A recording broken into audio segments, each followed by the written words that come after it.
ইয়াস্তাইনু চাও আমার কাছে, চাও ইয়াস্তাইনু কারকে চাইবার আছে, চাও আমার কাছে, বিসসাবরি ওয়াস সালাত, নামাজের দ্বারা আমার কাছে। ফাফিরু ইলাল্লাহ, আয় আমার কাছে আয়, কি চাইবি বল আমাকে। উদুনি আস্তাজিব লাকুম, তুমি চাও আমি দেব। তো বাড়িওয়ালা যদি দেখতে পারেন কয়েক কোটি টাকার মালিক, 3-4 তলা বিল্ডিং, পুরো বিল্ডিংটা এসি করা, বাড়িতে 5 জন মেম্বার, প্রত্যেকের এসি কার আলাদা আলাদা, প্রত্যেকের নামে একটা মোটা অঙ্কের টাকা সেখানে ডিপোজিট হয়ে আছে ব্যাংকে। মুরগির বাচ্চাটা কালকে জন্মেছে, চিঁচি চিঁচি করে, এর মূল্য কত দাম, কিন্তু একটু অসাবধানতার কারণে আপনার পাটা পড়ে গেছে। মালিক দেখলে ওফো, একটু যদি পাটা একটু দেখে যদি পাটা রাখতে পারতেন, বলুন তো। ওই কথাটাই আমাদেরকে আমাদের নবী আর আমাদের আল্লাহ বোঝাতে চেয়েছে, সৃষ্টির সেরা হয়েছো, ভালো মন্দ তুমি বোঝো। এটা ঠান্ডা পানি, হাত দিলে হাতটা ঠান্ডা হবে, এ পানিটা গরম আর অনেক ধোঁয়া বেরোচ্ছে, খুব গরম, হাত দিলে হাত ফসকা পড়বে, এটা তুমি বোঝো? বলো হ্যাঁ বুঝি। পানিতে হাত দিলে ঠান্ডা হয়, আগুনে হাত দিলে জ্বলে যায়, বোঝো? বলে হ্যাঁ। এর নাম বিবেক। এই বিবেক দিয়ে তোমাকে সৃষ্টির সেরা করা হয়েছে। Try to remember it. You the peoples of this world, you are the best creation than the other creations of this world. সমস্ত সৃষ্টির মধ্যে তোমাকে সেরা করে, সবচাইতে দামি করে সৃষ্টি করা হয়েছে। তুমি তোমার ব্যবহারের দ্বারা পরিচয় করিয়ে দাও আমি সৃষ্টির সেরা। অপরের পকেট থেকে টাকাটা 50, 200, 1000, 2 বের করে নিলে তুমি সৃষ্টির সেরা হলে নাকি? বলবেন না। অন্যকে গালিগোলজ, গিবত, শেকায়েত, বহতান, চগলখুরি, জুলুম, ধোকা, ফেরে, ছক্কা পাঞ্জা করলে এটা তোমার শ্রেষ্ঠ মানুষ হওয়ার পরিচয় হলো নাকি? বলো তুমি, please give me the answer, উত্তর দাও। এটা ভালো মানুষ হওয়ার পরিচয়? তোমার ভালো মানুষ হওয়ার পরিচয় তোমার মধ্যে মানবতা থাকবে, সহানুভূতিতা থাকবে, সুশৃঙ্খল একটা জীবন ব্যবস্থা থাকবে, সহমর্মিতা হবে, সবার প্রতি প্রেম, প্যার, মহব্বত বিলাবে, নফরত আর ঘৃণাকে তুমি দাফন করবে। বিলাও, মহব্বত দেখিয়ে দাও আমি সৃষ্টির সেরা। তেল পরিমাণ কারো অন্যায় করতে যেও না, আল্লাহর বড় কষ্ট হয়। আল খালকু এ আলুল্লাহ। ওই জন্য নবীজি বলেছিলেন, এ গাছের পাতাটা বিনা কারণে ছিঁড়িও না, যা হয়ে গেছে হয়ে গেছে, আগামীতে আর নয়। তো একটা গাছের পাতা ছিঁড়লে যদি নবী বলেন তোমাকে কেয়ামতে জালিম রূপে দাঁড় করানো হবে, তো একটা বিড়ালের বাচ্চাকে যদি মেরে দিই তো কী হবে? একটা মানুষকে যদি জবাই করে দিই, অন্যায়ভাবে কতল করি তো কী হবে? আমার আল্লাহ খুশি হবে। বাবা বাবা, তুমি বড় বাহাদুরকে একটা লোককে খতম করে দিলে, সে নিজের কওমের হোক আর হিন্দু ভাইয়েরই হোক, আল্লাহ খুশি হবে? বলুন না। একটা জীবনাদর্শ শেখানো হয়েছিল আমাদেরকে, একটা জীবন শেখানো হয়েছিল। আমাদের মা বোনরা ভালো করে শুনছে। 4-5 জন সাহাবী নবীজির কাছে গিয়ে বলছে, আল্লাহ রসুল, আমাদের গ্রামে একজন মেয়ে ছেলে আছেন, তার ইবাদত এতটা যে সত্যি ওর সঙ্গে পাল্লা দিয়ে আমরা ইবাদত করতে পারবো না। একজন মেয়ে ছেলে আমাদের গ্রামে, পড়োশি প্রতিবেশী আছেন, তার ইবাদত এত বেশি, এত ভালো যে তার ধারে কাছে আমরা যেতে পারবো না। আল্লাহ রসুল জানতে চাইলেন কীরকম তার ইবাদত। বলছে 365 বছরে 365টা রাতে 1 বছর হয়, 365টা রাতের একটা রাত তিনি রাতে ঘুমান না, রাত জেগে তেলাওয়াত, তাহাজ্জুদ, জিকির আজগার, দোয়া, কান্নাকাটি আর এই চোখের পানিতে 365টা রাত, পুরো রাত তিনি কাটিয়ে দেন ইবাদতে। 365টা দিনের মধ্যে 5 দিন রোজা রাখা যায় না, হারাম। 2 ঈদ আর বকরিদের পরের 3 দিন, 5 দিন রোজা রাখা হারাম। কেউ যদি মনে করে রোজা রাখলে তো নেকি হয়, তো আজকের ঈদের দিন রোজা রাখি, বকরিদের পরের দিন রোজা রাখি, তো হারাম। মৌলানারা সাহেবরা বলেন ও গুনাহ হবে, বড় গুনাহ হবে। তো আল্লাহ রসুল ওই 5 দিন বাদ দিয়ে 360 দিন পুরো বছরের ওই মেয়ে ছেলেটি রোজা, আর 365টা রাত, রাত ভর জেগে আল্লাহর ইবাদত। এইটার ইবাদতের খতিয়ান কী কারণে? একটা বিড়ালকে বেঁধে রেখেছিল, সময় মতো খেতে দেয়নি, বিড়ালটা মরে গেছে। তার বাধা ওই বিড়ালটা খেতে না পাওয়ার কারণে মরে গেছে। আল্লাহর নবী সাল্লাল্লাহু আলাইহি সাল্লামের উত্তর দিতে 1 সেকেন্ড লাগেনি। কি উত্তর দিয়েছেন জানেন? আমরাও শুনি, মা বোনেরাও শুনুক। ওই মেয়ে ছেলেটাকে আমি জাহান্নামে দেখেছি। ওই মেয়ে ছেলেটাকে আমি I have seen in hell of that woman. আমি ওই মেয়ে ছেলেটাকে জাহান্নামে দেখেছি। এবাদত এতটা যে সারাটা 365টা রাত সে ঘুমোয় না, 360টা রাত সে রোজা, কিন্তু একটা বিড়ালকে কষ্ট দিয়েছিল। এই ইসলাম ধর্মের ডেফিনিশন হলো এই যে আল্লাহ রসুল বলেছেন এই মেয়ে ছেলেটা জাহান্নামে। এখন এবারে দুনিয়ার যদি কোনো বিবেকবান লোক, হিতাকাঙ্ক্ষী লোক এই কওমের বলে মুসলমানেরা সন্ত্রাসী, এরা অপরকে জবাই করতে পারলে বড় খুশি হয়, তো একটু আমার নবীর জীবনাদর্শ, লাখো সাহাবাদের লাইফ স্টাইলগুলো ভালো করে দেখুন না। এই জমিনে নবুয়ত পাওয়ার পরে একবারে যেভাবে আমরা মাইকে খুব অ্যানাউন্স করি না, আল্লাহর নবী এই জমিনে দাঁড়িয়ে নবুয়ত পাওয়ার পরে অ্যানাউন্স করছে, ও আমার উম্মতের পুরুষ আর মা বোনেরা শুনে নাও, ইয়ার হাম্মান ফিল আর্থ, আল্লাহর সৃষ্টির এই জমিনের প্রতি দয়া দেখাইও, দয়া করিও। ইয়ার হামকুম মান ফিস সামা, আসমানওয়ালা, তার মানে আল্লাহ তোমাদের উপরে দয়া করবে। তার মানে উপরওয়ালার দয়া পাবার, তোমার রবের আর স্রষ্টার দয়া পাবার সহজ তরিন রাস্তা, সবার প্রতি দয়া দেখাও। ইয়ার হাম্মান ফিল মুসলমান নয়, ইয়ার হাম্মান ফিল মুমিনিন নয়, ইয়ার হাম্মান ফিল আর্থ। আর্থ মানে জমিন, জমিনে যারাই আছে মানুষ, হিন্দু, মুসলমান, জৈন, খ্রিস্টান, ইহুদ, নাসারা, হাইওয়ান আর জানোয়ার আছে, গাছপালা, চরিন্দা পরিন্দা আছে, ছোট ছোট পতঙ্গ রয়েছে। খবরদার, সবার প্রতি দয়ার হাত বাড়িয়ে দিও, কাউকে কষ্ট দিও না। সামান্য একটা পিঁপড়েকে যদি কষ্ট দাও না, পিঁপড়ে, ছোট্ট পিঁপড়ে, তো আল্লাহর দিলে বড় লাগে, ওটা তো আমার মখলুক, আমি, তোমরা একে পয়দা করনি, আমি করেছি, কেন ওকে কষ্ট দিচ্ছ? আমার বড্ড লাগছে। যেরকম ওই একটা মুরগির বাচ্চা, এত বড় কোটি টাকার মালিক, একটা মুরগির বাচ্চা 5 টাকায় বিক্রি হতো কিনা আল্লাহ জানে, কিন্তু তার দিলে লেগেছে। আমাদের আল্লাহ ওই, আমাদের দয়ার নবী ওই, আর তার দেহিত বিধান আল কোরআনে করিম, এ পুরো একটা প্রসপেক্টাস, জীবনের আমাদের গাইডলাইন। এটাকে দেখো, এই কোরআনে করিমকে সামনে রাখো, জীবনটাকে তৈরি করো। কিভাবে? এই যে মোহাম্মদ মুস্তাফা সাল্লাল্লাহু আলাইহি সাল্লাম, তিনি মডেল। ওহো, তিনি যে নবী আর রাসূল, আচ্ছা, তো তার হাতে গড়া তোমাদের মতো উম্মত, লাখো সাহাবা, আবু বকর, উমর, ওসমান গনি, হায়দার, জুবায়ের, তালহা, আয়েশা, মাইমুনা, বাকি যারা আছে, খাদিজা,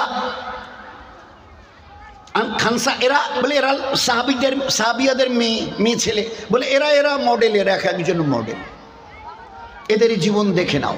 ওই নবী বলে পাশ কাটতে চাচ্ছ যে উনি তো নবী, রাসূলুল্লাহ সাল্লাল্লাহু আলাইহি ওয়াসাল্লাম, উনি তো হাজারো হলে নবী, তো ওনার সঙ্গে আর আমাদের, তো এরা তো উম্মত, এদের সঙ্গে জীবন দেখো, দেখে নাও জীবন কাকে বলে, দেখে নাও। একজন মেহমান এসছে বাড়িতে, আমরা হাঁ করি, আমার যদি শ্বশুর সাহেব আসেন, আমার যদি জামাই বাবু এসেন, জামাই বাবা যদি আসে, তো মাছ, মুরগি, এটা ওটা যতটা ভালো খাওয়ানো যায়, কিন্তু যদি অপরিচিত মেহমান, জীবনে কোনো দিন দেখিনি, কতটা করতে পারি? কিন্তু সাহাবাদের আল্লাহ পাক জীবন তৈরি করে দিয়েছিলেন হুজুর আকরাম সাল্লাল্লাহু আলাইহি সাল্লামের মেহনতে। অপরিচিত মেহমান বাড়ি এসে বিবিকে গিয়ে জিজ্ঞাসা করছে, লুকাইও না, খুলে বলো কি আছে।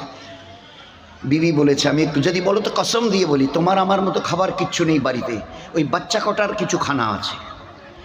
তো বিবিকে জিজ্ঞাসা করছে কি করা যায়, তাহলে তুমি বলো কি করলে ভালো হয়। তো বলে ওদেরকে একটু বুঝিয়ে সুজিয়ে, কোনো রকমভাবে ভুলিয়ে ভালিয়ে ঘুম পাড়ানো নয়, ওগুলো সব একটা ছোটো বাচ্চা নয়, দুধ পিতা হওয়া, এর বয়স্ক।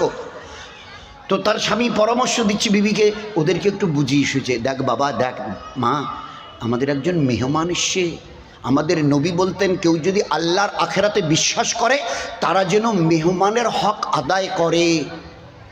তো মেহমানের হক যদি আমরা আদায় করি, আল্লাহ খুশ হবে, দুনিয়াতে তার বদলা পাবো, মানে বরকত পাবো, আর মরণের পরে আসল তার বদলা রিটার্ন দেওয়া হবে। তো তোরা যদি খিদে কাঁদিস, তো মেহমান যদি বুঝে যায় ওদের বাড়ির বাচ্চারা না খেয়ে বোধহয় আছে আর আমাকে খেতে দিচ্ছে না, আমি অতটা খাবো না, খাওয়া যাবে না, বাচ্চারা খাক, তো খেতে চাই, ওদেরকে বুঝিয়ে বাজিয়ে একটু ভুলিয়ে ভালিয়ে চুপ করে দিও, বলে হ্যাঁ ঠিক বলেছে।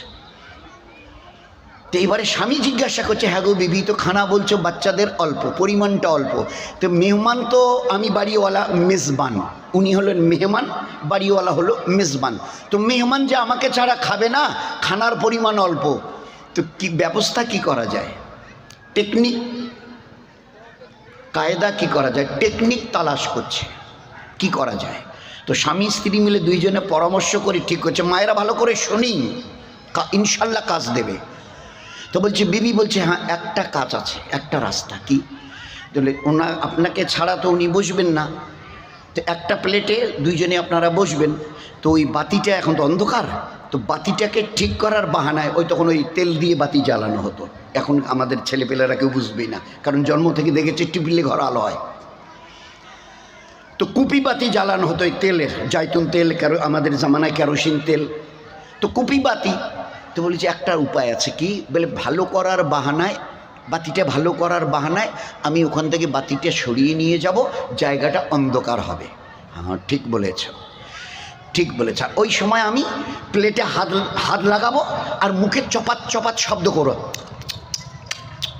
আমি চপাত চপাত শব্দ করব, মেহমান মনে করবে বাড়িওয়ালা মেজবান ভাই তিনিও খাচ্ছেন, তাহলে আমিও খাই। আসলে আমি একটা দানা ওই প্লেটের মুখে দেব না, সবটুকু তার দিকে ঠেলে দেব, হাতটা শুধু প্লেটে মারবো আর মুখ দিয়ে চপাত চপাত শব্দ করব। বিবি বলেছে, বাস এইটাই আমি তোমার মুখ থেকে জানতে চেয়েছিলাম। খানা প্লেস করা হলো, বাতিটাকে ভালো করার বাহানায় সরিয়ে দেওয়া হলো, জায়গাটা অন্ধকার হলো, বাড়িওয়ালা ওই করছে অভিনয়, আর পুরো খানাটা মেহমানের দিকে ঠেলে দিয়ে স্বামী স্ত্রী মানে বিবি আর তাদের বাড়ির পুরো বাচ্চার বাচ্চি সবাই উপোস, আর আজনবী অপরিচিত মেহমান, না জামাই না বিয়াই না খালা শ্বশুর না মামা শ্বশুর, খালু শ্বশুর না মামা শ্বশুর, কেউ নয়, অপরিচিত মেহমান, তাকে পেট ভরিয়ে খাইয়ে দিয়ে এরা সবাই অনাহারে শুয়ে পড়েছে। This was the life, this was the Islamic life, this was the দিনী লাইফ। এই ছিল ইমানওয়ালাদের জীবন। This was the activities of your life. জীবন কোথায় ছিল? জীবন কতটা উন্নত স্তরে পৌঁছে গেছিল। আজ আমরা অপরের চিনতে না পারলে আমাদের রাতে ঘুম হয় না। কতটা অন্যের চিনতে পেরেছি, কতটা অন্যের ধোঁকা দিয়ে নিতে পেরেছি, নয়তো আমার এই মেন্টাল আছে না, এর স্যাটিসফ্যাকশন হয় না। আজ কাউকে ধোঁকা দিতে পারলাম না, তাই বলে সবার নয়, ইল্লা মাশাআল্লাহ। তা নাহলে এই দুনিয়ায় এরকম অরাজকতা চলে, অরাজকতা। আমরা অনেক সময় যখন একটু বেশি বেশি হয় না, আজকের একটা সুপ্রিম কোর্টের রায় বেরিয়েছে, অনেকে হয়তো দেখেছেন, উত্তরবঙ্গে ফার্স্ট পেজে সুপ্রিম কোর্টের যে উত্তরপ্রদেশ দেখে লিখেছে, লাইনটাই আমি প্রায় বলার চাই। উত্তরপ্রদেশের যোগী সরকার যেভাবে তার রাজ্যে তিনি প্রশাসনকে দিয়ে বুলডোজারগুলো চালিয়েছেন না, এটা ভীষণ বড় অন্যায় করেছেন, বড় অন্যায় করেছেন। যাদের এইভাবে ঘর ভেঙে দিয়েছেন, সুপ্রিম কোর্ট বলছে, আমি মজিবর নয়, আজকের খবরের কাগজ, সুপ্রিম কোর্টের জাজমেন্ট বলছে, দুইজন জাজ বড় গর্হিত কাজ করেছে, বড় অন্যায় করে ফেলেছেন তারা, এইভাবে বুলডোজার দিয়ে ঘরগুলোকে ভেঙে দেওয়া। যে 4-4টা ঘর ভেঙে দিয়েছেন, 3-3টা লোকের ঘর ভেঙে দিয়েছেন, প্রত্যেককে কমপক্ষে আগে 10 লক্ষ টাকা এদেরকে আগে প্রথম তো জরিমানা দিন, তারপরে বাকিটা হবে। আজকের রিপোর্ট, আজকের উত্তরবঙ্গের, this is the report for today. অন্যায় বেশি দিন চেপে থাকে না, অন্যায় বেশি দিন চেপে রাখা যায় না। তো দেখিয়ে দেওয়া হয়েছিল জীবন কি বলে, জীবন কাকে বলে, জীবন কি বলতে চাইছে। ওই সাহাবি, ওই বাড়িওয়ালা, এ তো রাতের কেচ্ছা, নিমটে গেল, এরা সবাই উপোস, মেহমান খেয়ে ঘুমোচ্ছে, এরা বাকিরা। ফজরের নামাজ নবীজির পিছনে পড়তে গেছেন এই বাড়িওয়ালা সাহাবি। নামাজের শেষে আল্লাহ রসুল সাল্লাল্লাহু আলাইহি ওয়াসাল্লাম জিজ্ঞাসা করছে, ও ও আমার সাথীরা, আজকের রাতে মেহমানের সঙ্গে কে কি ব্যবহার করেছো বলো। তো নবীজির ওই এলানের পরে কে চট করে দাঁড়ায়? চুপ, পুরো মজমা খামোশ। আর বলো না কে কি আজকের রাতের অন্ধকারে মেহমানের সঙ্গে ব্যবহার করেছে, একটু খুলে বলো। একটু চুপ করে আছে, বলে ও ভাবছে যে হয়তো আরও কেউ এরকম করে থাকবে, তারা আগে দাঁড়াক, তারপরে আমি না হয় দাঁড়াই। তৃতীয়বার যখন আল্লাহর নবী জিজ্ঞাসা করেছেন, এইবারে দাঁড়িয়ে গেছে। আল্লাহ রসুল রাত, ঘরের ভিতর আর বাতিকে সরিয়ে দিয়ে অন্ধকারে, আমরা যেটুকু করেছি অন্ধকারে। আপনি দয়ার নবী কি করে জানলেন? এ তো আপনার জানার কথা না, আপনি কি করে জানলেন? আল্লাহর পেয়ারা রসুল জবাব দিচ্ছেন, এ আমার সাহাবী, তোমার ওই রাতের ওই আখলাক, ওই ব্যবহার, ওই সদ্ব্যবহার, ওই মিষ্টি মধুর আখলাক আমার আল্লাহ আমাকে জানিয়েছেন। এ আমার পেয়ারা রসুল, তোমার সাথীরা এই রকম যে নিজের চাইতে অপরের জানকে বেশি তারা প্রাধান্য দেয়। নিজেরা বাড়িওয়ালা সবাই উপোস, অপরিচিত মেহমানকে পেট ভরে খাইয়ে দিয়ে শুইয়ে দিয়েছে। এ আমার পেয়ারা নবী, এ হচ্ছে তোমার উম্মতের আখলাক। আল্লাহ পরিচয় করাচ্ছেন আমরা কেমন উম্মত, তার কতটা আছে আমাদের ঝলক আমাদের কাছে আছে বলুন তো। আল্লাহ আয়াত নাজিল করছেন কোরআনে, তার রাতের ওই সাহাবীদের স্বামী আর বিবির পরামর্শের উপরে, একটা আমালের হরকতের উপরে আল্লাহ কোরআনে কারিমে আয়াত নাজিল করছেন, যা কিয়ামত পর্যন্ত উম্মত পড়বে। যে উম্মতের আখলাক এইরকম, এতটা এদের মানে আখলাকের ব্যবহারের মেয়ার এতটা উঁচু যে নিজেরা সবাই বাড়িওয়ালারা উপোস করে মেহমানকে খাইয়ে দেয়। আল্লাহ তারিফ করেছে। এই জন্য আমাদের উম্মতের জীবনের একটা বড় বৈশিষ্ট্য, যতদিন দুনিয়ায় বেঁচে থাকবে তোমার দ্বারা কোনো একটা ছোট্ট থেকে ছোট্ট অথবা বড় থেকে বড় মখলুক জিবরাইল কেউ যেন কষ্ট না পায়। বরং প্রতিনিয়ত তুমি চেষ্টা করো সবার উপকার করতে। মানুষ, জিন, হাইওয়ান, জানোয়ার, গাছপালা, চরিন্দা পরিন্দা, পোকামাকড়, যা কিছু আছে দুনিয়াতে মখলুক বলতে সবার উপকার করার চেষ্টা করো। আল্লাহ রসুল, সবারই যদি উপকার করতে যদি না পারি, চেষ্টা তো করব। আপনি যখন বলছেন চেষ্টা তো করব, তা আমরা যদি চেষ্টা করার পরেও যদি উপকার করতে না পারি, আল্লাহ রসুল then and there at the same time উত্তর দিয়েছেন, চেষ্টা করার পরে যদি, একান্ত চেষ্টা করার পরে যদি উপকার করতে নাই পারো, অন্যায় কারো করিও না, ক্ষতি কারো করিও না। বলার পরে বললেন, আচ্ছা তুমি উপকার করতে পারলে না, লোকটা 10টা টাকা চেয়েছিল, ভাই এটা 10টা টাকা দিলে না, আমার বাচ্চারা একটু অসুবিধায় আছে, একটু হয়তো ডাক্তার দেখাতে হতো বা একটা কিছু কিনে দিতে তাদের হাতে দিতে হতো, কেন ও যেমন একটা 10টা টাকার মূল্য ছিল, আজকে যেমন 100 টাকা 200 টাকা যাই হোক। তা বললে যে ভাই আমি যে এই সময় আমার কাছে নেই, কি করি বলেন তো। আপনি বললেন আপনার অসুবিধাটার কথাটা, কিন্তু আমার কাছে যে নেই, কি করি বলেন তো। তা তুমি যখন দিতে পারছো না, তো অন্তত পক্ষে আল্লাহ রসুল বলছেন অন্তত হাসি মুখে তাকে বিদায় করিও। হাসি মুখে, হাসলে তো আর পয়সা দিতে হবে না, তো ওই বেচারাকে অন্তত হাসি মুখে কথা বলে বিদায় করতে পারবে তো। কিভাবে উম্মতকে তৈরি করা হয়েছিল, this was the life statics of this উম্মাহ। এই ছিল উম্মতের জীবন। আল্লাহ নবী উত্তর দিচ্ছেন, অন্তত যখন ওই সময় উপকারটা করতে পারছো না, তাকে হাসি মুখে কথা বলে তাকে বিদায় করতে পারবে। এবারে মা বোনদের দিকে লক্ষ্য করে বলছে, ফের পুরুষরা সামনে, তারপরে মেয়েদের। আজকের ওই পড়শির বাড়িতে নাকি খুব একটা রান্না হয়নি, তা তোমাদের বাড়িতে তো এটা সেটা রান্না হচ্ছে। তো রান্না তো হচ্ছে, কিন্তু আমাদের 10 জনের জন্যে 500 গ্রাম গোশের দরকার ছিল, তো আমাদের আজকের 200 গ্রাম গোশ জোগাড় হয়েছে। 10 জন লোক, 500 গ্রাম হলে ঠিক ছিল, আধা কিলো, কিন্তু 200 গ্রাম। তো 200 গ্রাম গোশের আমরা এই 10 জন ওদের বাড়িতে কী দিই, কী দেবো বলেন। আল্লাহর নবী, দয়ার নবী উম্মতকে জীবন স্টাইল শেখাচ্ছে। ও আমার উম্মত, যখন তুমি ওখান থেকে গোশের পরিমাণ কম যখন দিতে পারছো না, তো ওই গোশের মধ্যে একটু পানির পরিমাণটা বেশি করে দিয়ে সরুয়া একটু তৈরি করে একটু ঝোল বাটিতে ভরে পড়োশিকে দিতে পারবে তো?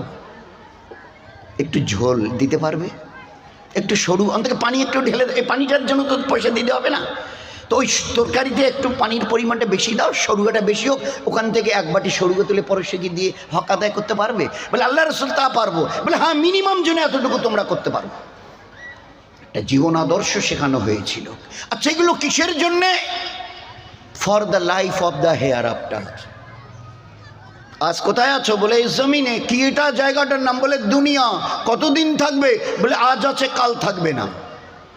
মৌতের রাস্তা দিয়ে একটা জগতে চলে যাবে, ওর নাম কি? বলে ওটা হচ্ছে পরকাল, আখেরাত। এটা ইহকাল, ওটা পরকাল। এটা দুনিয়া, ওটা আখেরাত। ওটা কতদিন? তো বলে আমি তো ঠিক জানি না, ওলামা হজরতদের কাছ থেকে যতটা শুনেছি, মৃত্যুর রাস্তা দিয়ে ওই আখেরাতের জীবন শুরু হবে। আর তারপরে বলে তার আর পর নেই। ও জীবনের শুধু শুরু আছে মৃত্যুর রাস্তা দিয়ে, ওর আর কোনো শেষ নেই। 100 বছর, 1000 বছর, লক্ষ বছর, কোটি বছর, কোটি কোটি বছর, অর্ব খর্ব বছর তুমি বলতে থাকো, তোমার বলা বলতে বলতে শেষ হবে। ওই হায়াত আখেরাতের কোনো দিন শেষ হবে না। ওই অনাদি অনন্তকালের আখেরাতের তৈয়ারির জন্য দুনিয়ার এই স্বপ্নের মতো কটা দিন। এই হায়াতের এক একটা সেকেন্ডকে কাজে লাগাও আখেরাত বানাবার জন্যে। আজ যদি হালায় খালায় তুচ্ছ তাচ্ছিল্য মনে করো, আমি তোমার দয়ার নবী বলছি, কাল কিয়ামতের ময়দানে on the day of resurrection নিজের পরিণতি যখন ভয়ঙ্কর পরিণতি চোখে দেখবে, এই 2 চোখ দিয়ে রক্তের কান্না কাঁদতে কাঁদতে নদী বইয়ে দিয়ে তোমাকে জাহান্নামে যেতে হবে। কোই পুছনেওয়ালা নেই। ওখানে কেউ তোমাকে জিজ্ঞাসা করবে না এত রক্তের কান্না কেন কাঁদছো। এতটুকু কথা বলার মতো ওই দিন লোক খুঁজে পাবে না। হরেক আপনা আপনা। ওই জন্য পরকালের ওই আখেরাতের ওই সময়টাকে বলা হয় ইয়া নফসি ওয়ালা আলম। ইয়া নফসি, হে আল্লাহ, আমি আজ বাঁচবো তো, আমি রেহাই পাবো তো, আমার নাজাত হবে তো, আমার ছুটকারা হবে তো। ওই জগতের পরিচয় করানো হয়েছে ইয়া নফসি ওয়ালা আলম। সবাই হরেক আপনা আপনা। না স্বামী বিবির, না বিবি স্বামীর, না বাপ বেটার, না বেটা বাপের, না ভাই ও ভাইয়ের, না এ ভাই ও ভাইয়ের, না ভাই বোনের, না বোন ভাইয়ের, না এ শ্বশুর জামাইয়ের, না জামাই শ্বশুর। কেউ কারো নয়, হরেক আপনা আপনা। দোস্ত খুব ইয়াদ করি, আল্লাহ আমাদের জন্য হেফাজত করে। একটা সময় মানুষের আসবে, কি একজন পুরুষ অথবা মেয়ে ছেলে উম্মতের, একটা নেকির কারণে তাকে জাহান্নামে যেতে হচ্ছে। আল্লাহ ওই সময় দয়ার হাত বাড়িয়ে দেবেন। তিনি বড় রহিম, রহমান, বড় দয়ালু। তার চাইতে বড় দয়ালু একটা মার তার বাচ্চাকে কতটা মহব্বত করে, শুধু বোঝানোর জন্য মা আয়েশা রাদিয়াল্লাহু আনহাকে লক্ষ্য করে বলেছিলেন, এ আয়েশা, তুমি মায়ের ওই আদরটা দেখেছ? যে 3 জন আমার বাড়িতে এসেছিল আল্লাহ রসুল, আমাদের বাড়িতে, মা তার 2টো বাচ্চা। তো আমি এই বাচ্চার হাতে একটা খেজুর, ও বাচ্চার হাতে একটা খেজুর, মায়ের হাতে একটা, 3 জনকে 3টা খেজুর দিলাম। এ বাচ্চা 2টো এরটাই খেলো, ওরটাই খেলো। মা নিজের খেজুরটা মুখে দেবে বলে হাঁ করে কাছে নিয়ে গেছে। তো বাচ্চা 2টো তাড়াতাড়ি করে নিজেদের খেজুর 2টো খেয়ে নিয়ে মায়ের দিকে তাকাচ্ছে। যখনই মায়ের দিকে তাকিয়েছে, মা ঠোঁট বন্ধ করে ওই নিজের হাতে যেটা হাঁ করেছিল মুখে দেবে, ঠোঁট বন্ধ করে ওই খেজুরটা আস্তে করে 2 ভাগ করে আধা একে আধা ওকে দিয়ে দিল, নিজে মুখে দেয়নি। আল্লাহ রসুল মায়ের এই দয়া। হুজুর বলছে আয়েশা, আয়েশাকে নয়, এ চৌধুরী সাদির, সীতাই হালকার, গিদারি হালকার, বড় মরিচা মাথাভাঙ্গা হালকার, কুচবিহার জেলার ও আমার প্যারা নবীর উম্মত, ও আমার প্যারা ও প্যারি উম্মত। এ মায়ের কতটা আদর দেখেছো বাচ্চার প্রতি। আমাদের আল্লাহ এই মায়ের চাইতে তার এক বান্দা বান্দিকে 70 গুণ বেশি মহব্বত করেন। 70 গুণ, মোর দ্যান 70 টাইমস। 70 গুণে মা যে দেখলে তুমি আয়েশা, এর চাইতে 70 গুণ বেশি আল্লাহ তার বান্দা বান্দিকে মহব্বত করে। তো তাদের যদি কিছু হয়, আজকের একটা বাচ্চার কিছু হলে মা আরামকে হারাম করে দেয়, খানাকে ভুলে যায়, নাওয়া খাওয়া ভুলে যায়, বাচ্চার গা গরম হয়ে গেছে। তো যদি অতটুকু 70 ভাগের 1 ভাগ পেয়ে মা ওই করে, তো বান্দা বান্দির কিছু হলে আল্লাহর কি অবস্থা হয় বলেন তো। ওই জন্য আমাদের আল্লাহ বারবার এই আয়াত কতবার কোরআনে এসে আল্লাহই ভালো জানে। যখন উম্মতের কিছু হয় পুরুষ অথবা মেয়েদের, আর অন্যদিকে যেতে থাকে গ্রামের কোনো বড় লোকের কাছে, ধনী মানুষের কাছে, পঞ্চায়েত সাহেবের কাছে, প্রধান সাহেবের কাছে, বিডিও অফিসে, অঞ্চল অফিসে, তো আল্লাহ বলে ফা ফিররু এলাল্লাহ, ফা ফিররু এলাল্লাহ, ফা ফিররু এলাল্লাহ। এ আমার বান্দা, এ আমার বান্দি, কোথায় যাচ্ছিস? আয় না আমার দিকে আয়, আমার কাছে আয়, তোর কি অভিযোগ আছে বল না। ও দুনিয়া আসতে যেবেলাকুম, তুমি মুখ খুলে বলো না, যা চাইবে আমি দেব। কাদের কাছে যাচ্ছ? আনতুমুল ফোকারা, এরা সবাই ফকির, নাহানু আগ্নি, আমি একা ধনী। যাদের কাছে যাচ্ছ এরা, আল্লাহ পরিচয় করাচ্ছে, এরা সবাই আনতুমুল ফোকারা, এরা সবাই ফকির। আমরা কি বলবো? বিশেষ করে যারা আমাদের ইংরেজি শিক্ষিত ভাই আছে, তারা চোটে রেগে যাবেন। ইনি জানেন 100 কোটি টাকার মালিক, জানেন আপনি? 5000 কোটি টাকার মালিক, আপনি জানেন? কি বলছেন আপনি? এসব কথা হলো? এসব ভালো লোকের কথা? আন্তমুল ফোকারা সবাই ফকির। তো আল্লাহ রসুল উত্তর দিয়েছে, ওই 100 কোটি টাকার যিনি মালিক, ওনাকে গিয়ে জিজ্ঞাসা করেন, আচ্ছা স্যার একটা কথা বলবো, আপনি যখন 100 কোটি টাকার মালিক, তো এরপরেও আপনি বাড়াবার জন্য কিছু চেষ্টা করছেন? কি বলবে? ইনি 5000 কোটি টাকার, 5000 কোটি টাকার মালিক। তাকে গিয়ে বিনয়ের সঙ্গে জিজ্ঞাসা করেন, আপনি এর পরেও আরো কিছু মাল চাইছেন কামাতে? কি বলবে? যা হয়েছে যথেষ্ট, আর আমি বাড়াবার প্রয়োজন মনে করি না। এরকম ব্যক্তি দুনিয়াতে খুঁজে পাবে না। সবার কারোরই খিদা মিটেনি, সে 1000 কোটি হোক, 100 কোটি হোক, আর 5000 কোটি হোক, এখনো খিদা মেটেনি, আরো চায়। তো যার এখনো চাহিদা পুরোয়নি, সেই তো ফকির। আরো চাই, আরো চাই, আরো চাই, এদের পরিচয় এরা সব। তো আল্লাহ কোরআনে বলছে আনতুমুল ফুকারা নাহনু আগনিয়া, আয় আয় আমার কাছে আয়, তোর কি প্রয়োজন আমাকে বল, বল বল বল, কি করে বলবি সে কথাও আল্লাহ বলে দিয়েছে। 2 রাকাত পড়তে পারবি? 2 রাকাত ইন্না আতাইনার কুলু দিয়ে নফল পড়তে পারবি? 2 মিনিট লাগবে। সালাম ফিরিয়ে আমার বল, এই আল্লাহ আমি এই পেরেশানিতে আছি, এই মুসিবতে আছি, আমি এই সমস্যায় জর্জরিত হয়ে আছি, তুই একবার মুখ খুলে বল, তারপরে দেখ আমি তোর সঙ্গে কি ব্যবহার করি। দেখিসনি নবীজিকে গিয়ে বলা হলো, আল্লাহ রসুল তো ওর দাফনের ব্যবস্থা করি বাচ্চাটার। তা বলে হ্যাঁ দাফনের ব্যবস্থা তো নিশ্চয়ই করবে, যখন মারা গেছে তো ওর মায়ের আগে ইজাজত নাও। বাচ্চাটা যখন ওই মায়ের মারা গেছে, তো তাকে কবর দেবার আগে মায়ের কাছ থেকে অনুমতি নাও, যে চাচি কি কোনো খালা, তো আপনার বাচ্চাটা তো মারা গেল, তো ওকে মানে কবরের ব্যবস্থা, কবর দেবার ব্যবস্থা করি, ওর কাছ থেকে ইজাজত নাও। সাহাবারা 2-3 জন গেল, গিয়ে জিজ্ঞাসা করলো যে আপনার বাচ্চাটা তো মরে গেছে, তা ওর দাফন কাফনের ব্যবস্থা করি। তো ওই অন্ধ সাহাবিয়া, চোখে দেখে না বেচারি, ওই সাহাবিয়া 2 চোখে অন্ধ, আর খবরও আগে পাইনি। এরা যখন বলল খবর পেল, তো শোনার পরে বলল, একটা কাজ করুন না, আগে কবর দেবেন না, আমাকে 1 লোটা পানি, আমি তো চোখে দেখিনি, 1 লোটা পানি আর একটা জায়নামাজ আমাকে দেবেন। ও অন্ধ সাহাবিয়া তাড়াতাড়ি উজু করে মসল্লাটা বিছিয়ে 2 রাকাত নফল, 2 রাকাত নফল, 2 মিনিটের নামাজ, সালাম ফিরিয়ে শুধু বলেছে, আল্লাহ তুমি না বলেছে কোরআনে, আল্লাহ ইউমিত, আমি ওই আল্লাহ যে হায়াত দিতে জানি, ফের মুর্দা করতে জানি, ফের মুর্দাকে জিন্দা করতে জানি, তোমার সব কুদরত আছে, মারবার ফের জিন্দা করবার, ফের মারবার ফের জিন্দা করবার, ফের তোমার পুরো কুদরত আছে, এখতিয়ার তোমার আছে। আমি চোখে দেখি না, অন্ধা। ছেলে বাচ্চা, বড় আশা ছিল এই বাচ্চাটা বড় হলে আমি ওর হাত ধরে এখানে সেখানে দিনের ব্যাপারে একটু চলাফেরা করতাম। ও বাচ্চাটাকে যদি তুলে নাও কি আর হবে, আমার একটু অসুবিধা হবে, সাহারা দেবার কেউ থাকবে না। খোদার কসম, এ অন্ধা সাহাবিয়ার দোয়া শেষ হয়নি, তার আগে তার মরা বাচ্চাকে আল্লাহ হায়াত দিয়ে বসিয়ে দিয়েছে।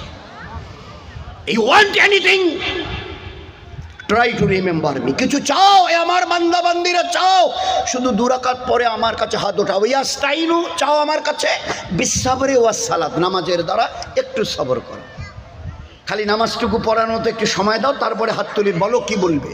এ আল্লাহ আমার মরা বাচ্চা যে, তাহলে ঠিক আছে, আর তোকে আগে বাড়তে হবে না।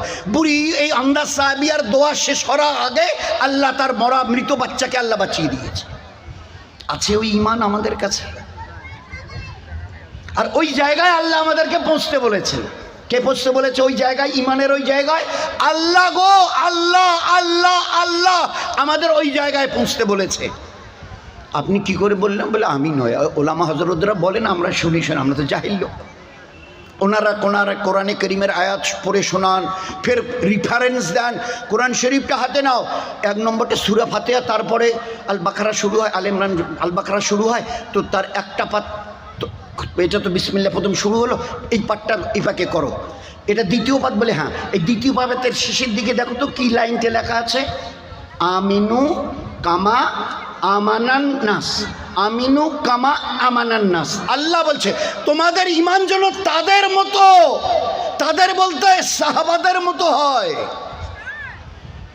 লক্ষ সাহাবাদের পুরুষদের ঈমান দেখো, লক্ষ সাহাবিয়া মেয়েদের ঈমান দেখো, ওই রকম ঈমান নিয়ে আমার কাছে আসবে। ঈমানের মাপ, আমাদের মেয়েরা নাকফুল বানাতে চায়, হাতের চুড়ি বানাতে চায়, পায়ের স্যান্ডেল কিনতে চায়, মাপ নিয়ে যায়, নয়তো মাপ বলে দেয়।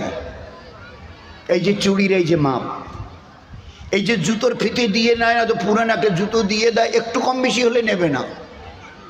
আমরাও একটা কম দামের টুপি 8-10 টাকা, 10 টাকা দাম, ভাই দোকানি ভাই ওই টুপি দিয়ে দেন তো, মাথায় দেয়, ভাই আয়না আছে দেন তো, দেখে। পাশে যদি কেউ তাকে জিজ্ঞাসা করে, ভাই সাহেব ঠিক আছে না? বলে না একটু বড় বড় মনে হচ্ছে, একটা সাইজ ছোট না, ভাই এক সাইজ ছোট টুপি আছে না? বলে আছে দেন তো। ফের টুপিটা মাথায় দিয়ে দেখে, একটু 10 টাকার টুপি 10 বার দেখে ঠিক আছে মাপ, যাচাই করছে।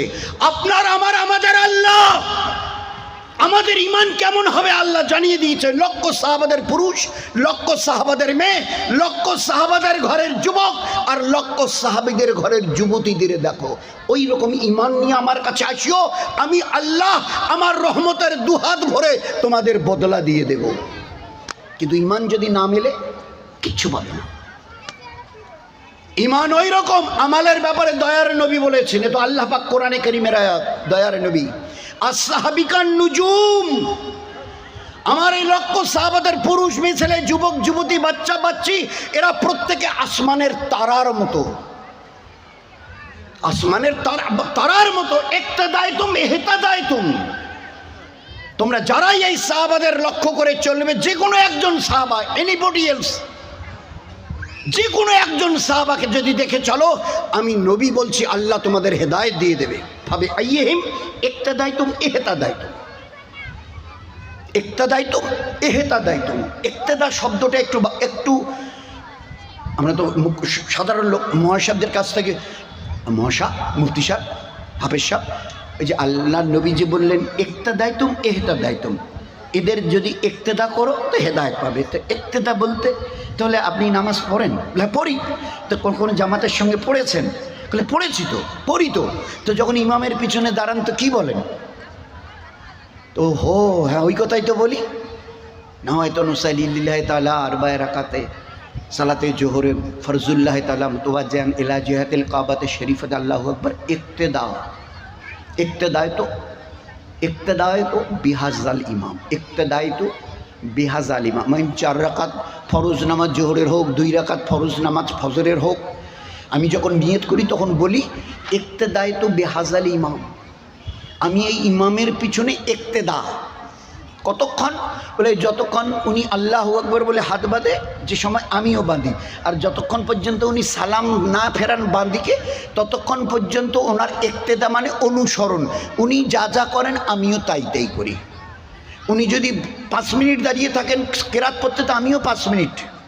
উনি যদি রুকুতে গিয়ে যদি 2 মিনিট থাকেন রুকুতে গিয়ে সুবহানা রাব্বিয়াল আযীম, তো আমাকেও 2 মিনিট, আমি চাই 3 বার বলি আর 4 বার বলি, কিন্তু উনি যতক্ষণ থাকবে উঠতে পারবো না। ফের সামিআল্লাহু লিমান বলে দাঁড়াবে, যতক্ষণ উনি ওখানে দাঁড়িয়ে থাকবেন আমিও। ফের সেজদায় উনি যতক্ষণ, অতক্ষণ আমিও। উনি যখন বৈঠক করবেন তাশাহুদে, আমিও। তো সালাম নিয়ত বাঁধার থেকে নিয়ে বাঁ পাশে সালাম ফেরা পর্যন্ত আমরা তার ইক্তেদা করি। বলে এটা হচ্ছে নামাজের ইক্তেদা। আর যে ইক্তেদার কথা আল্লাহর নবী বলেছিলেন সাহাবাদের দেখে তাদের ইক্তেদা করো, জন্মের দিন থেকে কবরে যাওয়ার দিন পর্যন্ত সাহাবাদের পিছনে দাঁড়িয়ে তাদের ইক্তেদা করো, জীবন তোমাদের ধন্য হবে। এ হচ্ছে ইক্তেদা। আমরা আজকের অনেকটা আজাদ হয়ে গেছি, বলতে আমারও একটু বড় ডর ভয় লাগছে। ভয় ভয় করে বলছি দোয়া করবেন, কেউ যেন মনে কিছু না নেয়। আর ফের আমাদের ওলামা হজরতরা তো আছে। কালকে এক জায়গায় গেছিলাম, গতকালকের, তো সে লাইটিং দেখলে মনে হবে যে আমাদের হিন্দু ভাইরা দুর্গাপুজোয় যা করেন না, ও ধারে কাছেও ঘেঁষতে পারবে না, ধারে কাছেও ঘেঁষতে পারবে না। আমি শুধু জায়গাটা বললাম না, 2-3টে জায়গা, কালকে 2টো জায়গায় গেছিলাম। তো ডেকোরেশন আর লাইটিং দেখলে মনে হচ্ছিল বারবার যে দুর্গাপুজোতে আমাদের হিন্দু ভাইয়ের জওয়ানরা যে করে, যা করে, ওরা যদি আমাদের এসব দেখে না তো ওরা লজ্জা পাবে।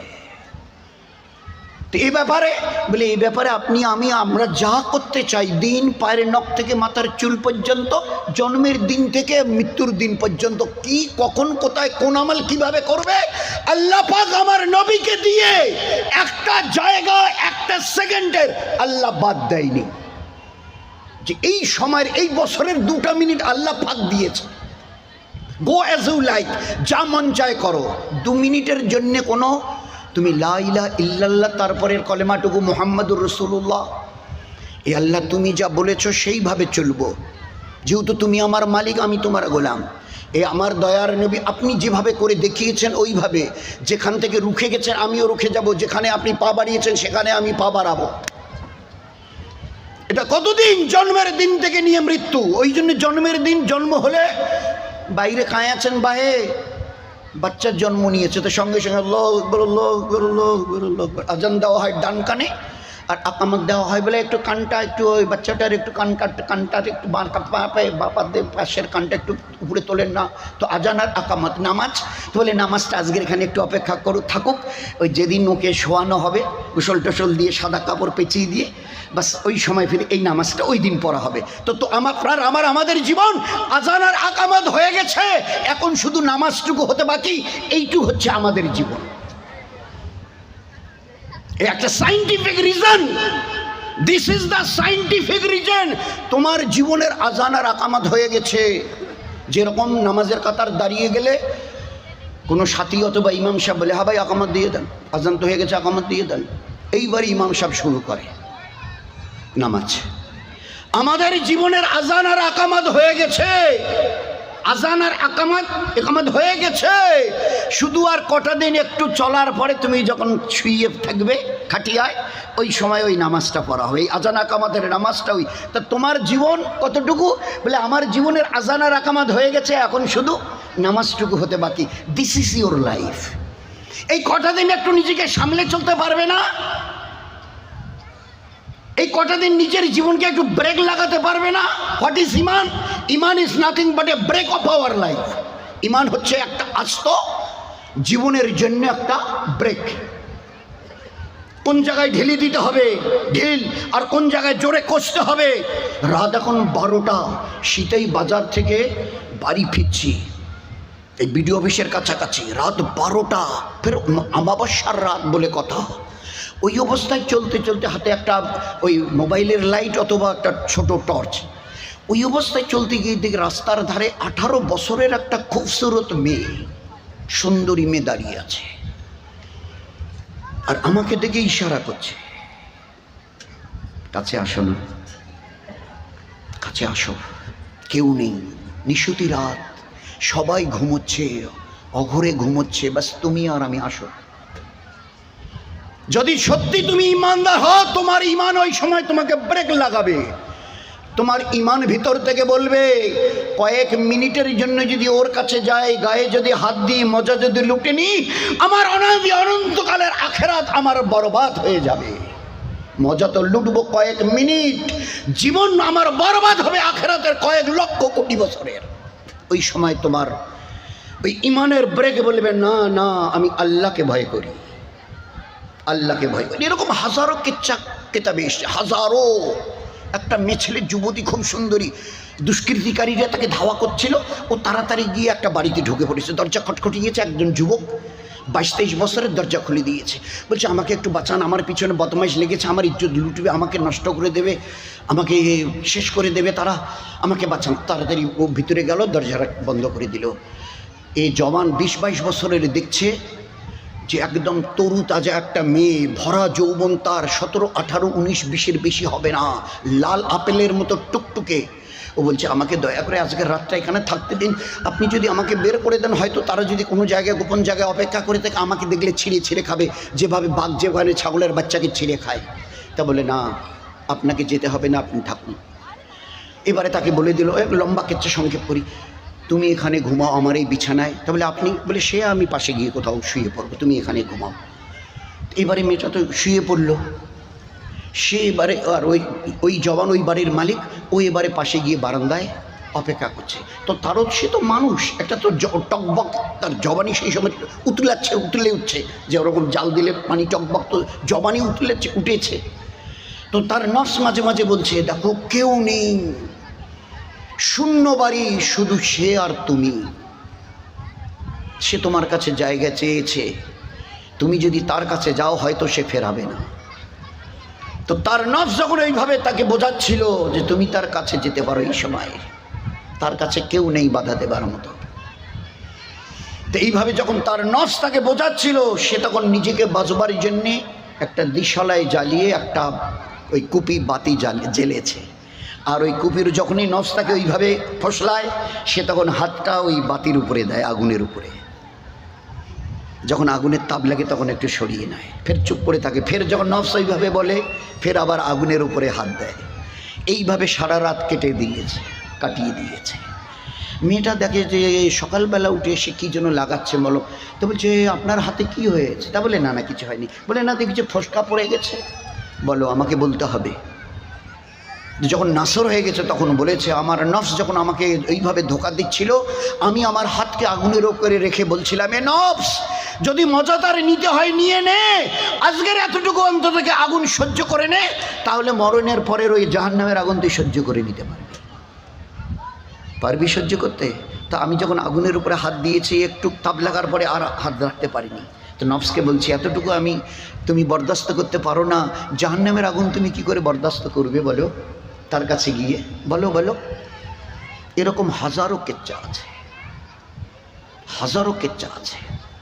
তো আমার ঈমান আমার জীবনের একটা মস্ত বড় ব্রেক রাস্তা। ওই সময় সে যদি ডাকে, যেরকম ইসুফ আলাইহিস সালাম বলেছিল, জুলাইখা বলেছে, স্বামী কিন্তু শিকারে চলে গেছে, এখন আর আসবে না, গোটা বাড়ি খালি তুমি আর আমি। জেলখানার গেট খুলে দিয়ে তাকে বের করে নিয়েছে। কাছে গিয়ে বলছে, আমি বুঝতে পেরেছি, চলো আসো। কেউ নেই, গোটা রাজপ্রাসাদ, রাজবাড়ি খালি। মিশরের বাদশার বিবি জুলাইখা, ইউসুফ নবী তাকে ওই সময় ডেকেছে যে স্বামী ওই তারই ভয়, তো শিকারে গেছে, ফিরতে বহু সময় লাগবে, চলো দুজনে মিলি। তো বলছে আমি আল্লাহকে ভয় করি। ওই যে ঈমান ব্রেক, না আমি কাছে এই জন্য করতে পারবো না, আমি আল্লাহকে ভয় করি। এই জন্য বলছি ঈমান, এটাকে বুঝো, ঈমান কাকে বলে। জবানে যেটা পড়ছে এটাকে ভিতরে ঢোকাও। এই জায়গায় ঈমানের কলেমা লা ইলাহা ইল্লাল্লাহটা শুধু জবানে পড়ার জন্য নয়, এটাকে ভিতরে ঢোকাবার জন্য এইখানে যেন বসে। আমি যা করছি আমার আল্লাহ দেখছে, তিনি সামিউন এবং বসির, দেখনেওয়ালা শুননেওয়ালা। আমি যেখানে যে অবস্থায় থাকি, এক শাগরিদ তার পীরের কাছ থেকে লম্বা সময় দিয়ে লাগিয়েছেন খেদমতে, দিনকে ভালো করে বুঝবার জন্য লম্বা সময়, কয়েক বছর। এবারে পীরের কাছ থেকে ইজাজত নিয়ে চলে যাবে।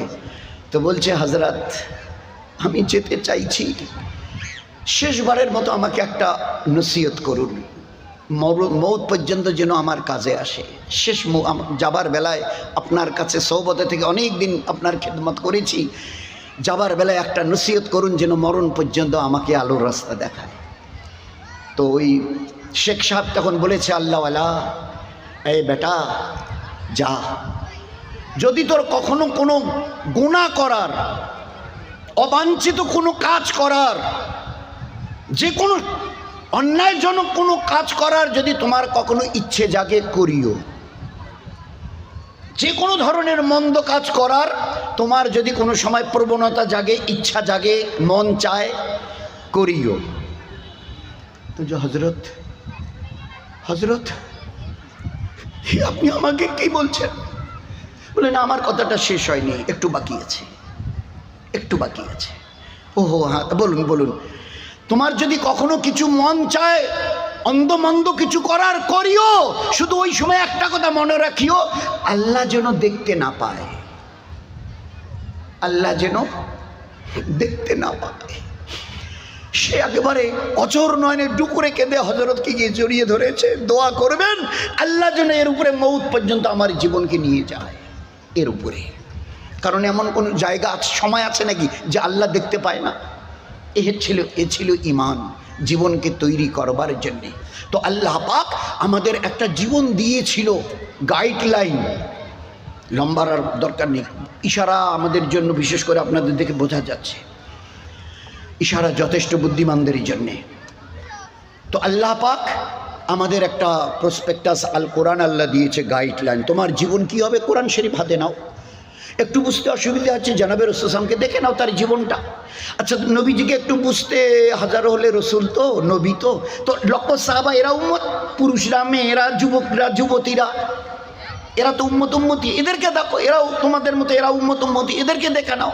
তো গাইড বুক, ফের তার সঙ্গে এরকম একদম পরিষ্কার, একদম ইঞ্জিনিয়ারের মতো মিসাল দিয়ে জীবনটাকে যেন আমরা মিলিয়ে নিয়ে তৈরি করে যেন ফিরে যেতে পারি। এরই জন্য আল্লাহ পাক একটা জীবন ব্যবস্থা আমাদেরকে দিয়েছিলেন। আজ আমাদের একটু অসুবিধা হচ্ছে, মাঝে মাঝে একটু ব্রেক ফেল হচ্ছে, ইমানের, আমালের ব্রেক ফেল। যেমন এই গতকালকের কথা, মানে যেভাবে ডেকোরেশন হয়েছে তাতে বললাম না যে অপর কওমের সাথীরা লজ্জা পাবে। করার আগে অন্তত পক্ষে মহাশা মুফতি সাহেব, এ তো ঈদ গেল, একটা খুশি তো এইরকমটা করতে চাই, চলবে তো? জিজ্ঞাসা করেছিলেন। কালকে একটা জায়গায় প্রথমে যেখানে গেছিলাম দেখি একটা জায়গা ছোট করে এতটুকু হবে, মানে ফুল দিয়ে ভালো করে ডেকোরেশন করে সাজিয়েছে, আর একটা দামি এইরকম চেয়ার বসিয়ে দিয়েছে, আর সুন্দর করে পিছনে ডেকোরেশন। তো কেন জানি না, কসম দিয়ে বলছি, আমার দেখার কোনো ইচ্ছা ছিল না, কিন্তু গাড়িতে বসেছিলাম, আর ওই তখন ওই জায়গাটা ভিড়, গাড়িটা আস্তে আস্তে চালাচ্ছিল আমার এক সাথী, তো কেন যেন ওইদিকে চোখ পড়ে গেল। তো চোখ পড়ার পরে বুঝলাম যে ও আনেওয়ালা মা বোনেরা, হয়তো এতদিন তোমরা কেউ কোনো ছবি টবি তোলো নাই, এই যে আমার এই জায়গাটা তৈরি করেছি না, সুন্দর সুন্দর ফুলের বাগান লাগিয়ে, বাহার করে, ডেকোরেশন করে, এইখানে এসে বসে পোজ দিয়ে ছবি তুলতে পারো, দাঁড়িয়ে ছবি তুলতে পারো। আর যে সময় গাড়িটা যাচ্ছিল দেখি ৩-৪ জন ২০-২২ বছরের মেয়ে, কারো মাথায় কোনো ওড়না ফোড়না কিচ্ছু নেই, ওই অবস্থায় পোজ দিয়ে বরাবর ছবি খিচ্ছিল। This is permitted in our শরিয়াত, this is legal in our শরিয়াত।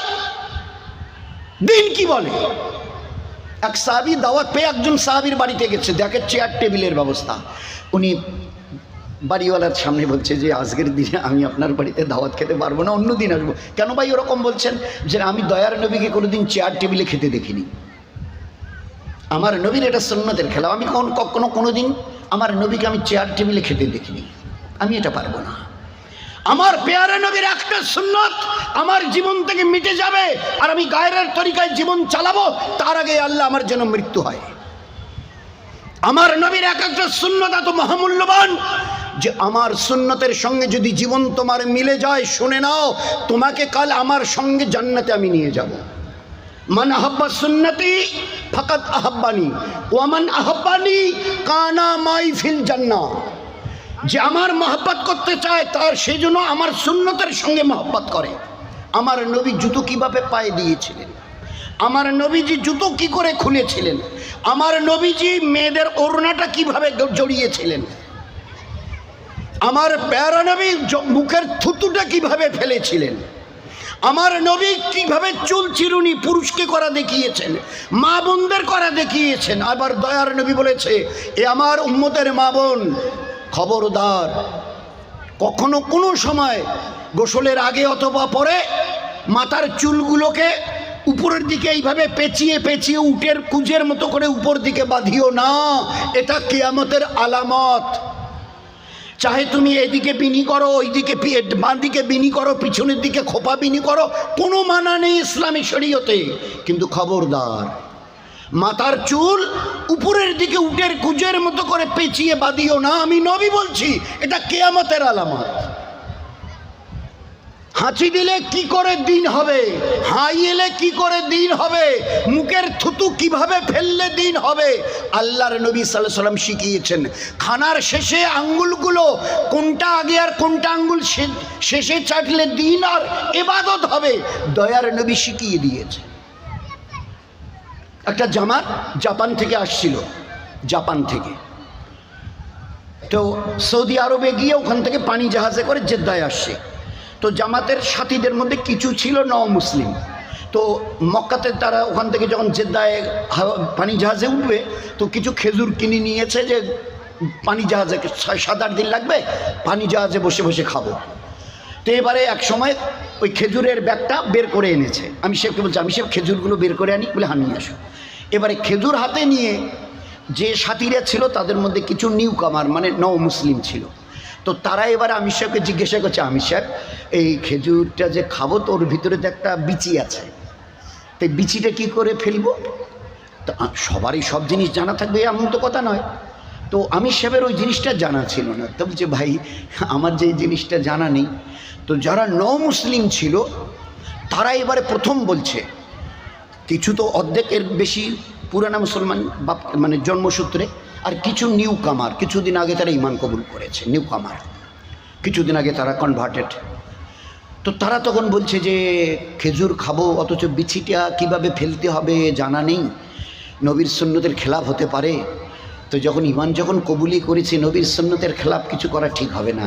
তা আমি সব আপাতত নয় খেজুরটা বেঁধে রেখে দিই, তা আল্লাহ যদি পৌঁছে, বোম্বাইতে তো যাচ্ছি, তো পানি জাহাজ থেকে নেমে বোম্বাইয়ের চুনাভাটি মার্কাজে যখন যাব ওখানে গিয়ে মোহন সাহেবদের জিজ্ঞাসা করে তারপরে জেনে নিয়ে খাবো। তা বলছে, বাহ বাহ জাযাকাল্লাহ, ঠিক আছে ঠিক আছে। তো বেঁধে রাখা হলো। খোদার কসম কোনো একজন সাথী একটা খেজুর মুখে দেয়নি। কেন? বলে বিচিটা কী করে ফেলতে হবে জানা নেই। বোম্বাই জাহাজ থেকে নেমলো, বোম্বাইতে মার্কাজে চুনাভাটি মার্কাজে গেল। তারপরে একটা সময় ওখানকার যিনি মহাসাব ছিলেন, ইমাম সাহেব, মুফতি সাহেব, ওনাকে বলেছে যে হাজরাত একটা কথা জানতে চাইছি, আল্লাহ রসুল খেজুর খাওয়ার পরে বিচিটা কিভাবে ফেলেছিলেন? তো উনি এবারে একটা খেজুর এনে মুখে দিয়ে খেয়ে বিচিটা এখানে নিয়ে দেখিয়ে দিলেন যে আল্লাহ রসুল সাল্লাম বিচিটা এইখানে রেখে এই হাত দিয়ে এইভাবে ফেলে দিয়েছিলেন। বলে বাবা জাযাকাল্লাহ। এইবারে আমির সাহেবকে বলা হলো, আমির সাহেব আমরা বুঝে নিয়েছি কীভাবে সুন্নত তরিকায় বিচি ফেলতে হয়, তো খেজুরগুলো নিয়ে আসি। তো যতক্ষণ পর্যন্ত জানা হয়নি অতক্ষণ পর্যন্ত একটা কেনা খেজুর ব্যাগ থেকে বের করে কেউ মুখে দেয়। দিস ওয়াজ সুন্নত। মান আহাব্বা সুন্নতি ফাকাদ আহাব্বানি ওয়া মান আহাব্বানি কানা মাই ফিল জান্নাহ। আমি কথা দিলাম আমার সুন্নতের উপরে চলনেওয়ালা এ আমার থেকে আলাদা হবে না, আমার সঙ্গে সে জান্নাতে যাবে।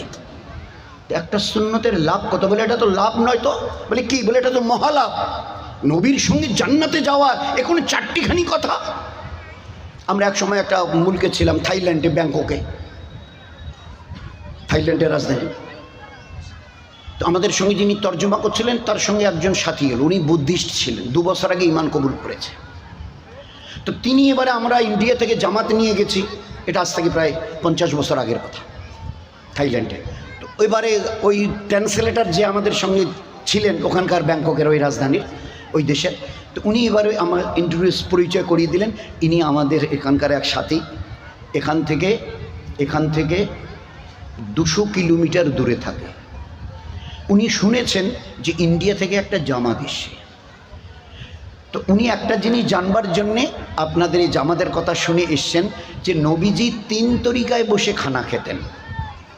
আর তাই তো শুরুতে 1 পা তুলে 2 পা বসিয়ে দিয়ে মানে ইয়ে করে বসে, তো 3 তরিকায় বসে আল্লাহ রসুল খানা খেতেন, 3 ভাবে বসে। এটা এইরকম, কখনো 2 পা ফেলে জাম্মা পড়ি, যেটা আমরা বলি জাম্মা পড়ি। তো ইহুদিরা টিটকারি মারত যে ইহে নাকি নবী, দেখো কিভাবে টুমটুম করে বসছে, 1 পা ফেলে 2 পা ফেলে 2 পা তুলে কীরকম করে বসছে দেখো। আরে পা 2 ফেলে এইভাবে বাদশাহীভাবে এইভাবে বসে তো খেতে পারে, কেমন লোক গো। তা আল্লাহ রসুলের কানে এ কথাটা পৌঁছে গেছে। আল্লাহ রসুল আসলাম বড় আদবের সঙ্গে জবাব দিয়েছে, আমি কিভাবে বসে আছি আমার আল্লাহ দেখছে, আমার মওলার সঙ্গে আল্লাহর সামনে আমি বাদশাহের মতো বসে খানা খাবো, আমি এতটা খেতে সাহস পাই না। আমার মালিক দেখছে আর আমি তার সামনে বসে নবাবের মতো বসে খানা খাবো, এটা মানায় না। মালিকের সামনে গোলাম বসে 2 পা ফেলে ওইভাবে খানা খাবেন নবাবের মতো, এটা মানায় না। শুনে চমকে গেছে, আরে বাপ, এইরকম জবাব। তো আমি পরিচয় করালেন যিনি ওই কথাটা জানবার জন্য এসছে। নবীজি 3টে তরিকায় বসে খানা খেতেন, তার মধ্যে সবচাইতে বেশি প্রিফারেন্স কোন তরিকাটাকে দিতেন ওইটা জানবার জন্য এসছে। যে 3টা তরিকা তো এই এর মধ্যে সবচাইতে কোন তরিকায় বেশি আল্লাহ রসুল খানা খেতেন ওইটা জানবার জন্য 200 কিলোমিটার থেকে 2 বছর আগে ইমান কবুল করেনওয়ালা বুদ্ধিস্ট, বৌদ্ধ ধর্মের লোক ছিলেন উনি। দোস্ত, এই ছিল আমাদের জীবন ব্যবস্থা। আল্লাহ পাক একটা জীবন ব্যবস্থা দিয়েছিল যেটার কথা চিন্তা করতে পারবো না। শুধু একটু মিলিয়ে নিই। আল কোরআন, মায়েশাকে জিজ্ঞাসা করা হয়েছিল সাহাবাদের, মানে কোরআন কি? বলে মুসলমানদের আমাদের জীবনের আমালের কেতাব। হয়ে গেল উত্তর, এক কথায় উত্তর। বলে ভাই তোমাদের কোরআন শরীফকেও যদি জিজ্ঞাসা করে, মুসলমান হোক, হিন্দু ভাই হোক, যে কেউ, anybody else of this world, ভাই আপনাদের এই কোরআন শরীফটা কি? বলে মুসলমানের জীবনটা কেমন হবে তার এই কেতাব, এইটা, দিস ইজ এ প্রসপেক্টাস। বাস এই দিকে জীবনটা তৈরি কর। বুঝতে একটু অসুবিধা হয় নবীকে দেখো, যদি ওখানে একটু অসুবিধা হয় তো সাহাবাদের দেখো, এরা তো সাহাবা, উম্মতেরা, এদেরকে দেখো, বুঝে যাবে। জীবনটাকে শুধু একটু মিলিয়ে নিয়ে চলে আসো, দেখো কোনো চিন্তা থাকবে না দুনিয়ায়, না খেলাতে, খালি একটু যদি মিল খেয়ে যায় জীবনটা, একটু যদি কম বেশি হয় একটু বোধহয় অসুবিধা হবে। শেষ করি, যদি একটু অসুবিধা হয় আমাদের মা বোনদের, আমাদের জওয়ান ভাইদের, যুবতী মা বোনদের, বেটি ভাস্তিদের, তো বোধহয় একটু অসুবিধা হবে। কীরকম? আমি একটা ইনস্ট্যান্স ঘটনা বলি। ওকরাবাড়ি, এই বোধহয় এখানে হাত তুলতে বলতে বোধহয় 90% লোক হাত তুলবে। বলে ওকরাবাড়ি কতবার গেছি, ওকরাবাড়ি বাজারটা, আর বাজারের উপরে ব্লক মসজিদটা, একটা বাজারের উপরে হাইরোড, এদিকে গীতালদা, এইদিকে দিনহাটা, মাঝখানে ওকরাবাড়ি বাজার, আর বাজারটার একটা রাস্তার উপরেই হলো ব্লক। আর ঠিক ব্লকটার উল্টো পিঠে একটা ডিসপেন্সারি, দাওয়ার দোকান, ওষুধের।